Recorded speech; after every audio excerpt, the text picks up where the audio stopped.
classroom management-wise, how would you handle passing out the bells? Primary presidency, definitely.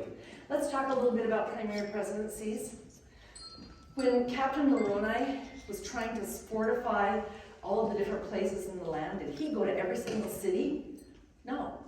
He sent the most men into the weakest cities.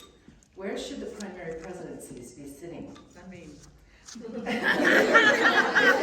they're your weakest, sometimes it's the back row. Wherever there's a child that you know has acting out capabilities, don't put it that way, or has challenges, then the primary presidency should be there. The primary presidency is the first one up, the first one helping with the scarves. What should the teachers be doing? If they are the examples, shouldn't they be an example of moving and singing too? Yeah. It's a little intimidating for an adult to move.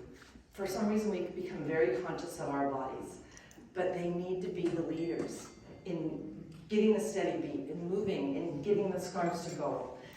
Have I ever used the scarf in a way that would be too ladylike for a guy to use? No, guys can toss that thing way higher than some girls can. And they love it. They want to get it caught on the ceiling, right?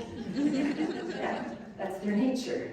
So yes, the teachers and the primary presidencies need to be in the trenches, totally in the trenches. They're the ones helping with all of this, yes. So how do you tell them that? Telling is not a real good way to encourage people. Sure.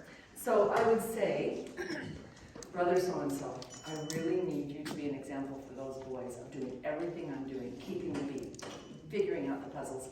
Will you be my ace in the hole? Then you go to sister so-and-so, who thinks she has it just fine sitting there like this in front of you. Go, you know what? I noticed that one of the kids in your class is not doing very well. And would you please be the leader? Would you please be the example of everything you're supposed to be doing? If you request, oftentimes they'll say yes. Sometimes they say no. And it's okay. It's called agency. But yes, you encourage them. If there are any primary presidents here, you should be the one doing most of these activities, circling up. If there's a weaker child in the thing, if there is a child who usually kicks his in front of him, if there's a child that needs a fidget toy, you're the one that's on it. You are making everything go fantastically well for the gospel doctrine teacher, which is the music leader. Is there any other gospel doctrine being taught except for 20 minutes in class? No. The song will teach the child if you can get it deep into their soul, and you, as primary presidency members, need to help that primary music leader get it deep into their souls. Deal? Deal? Deal? Deal. Good.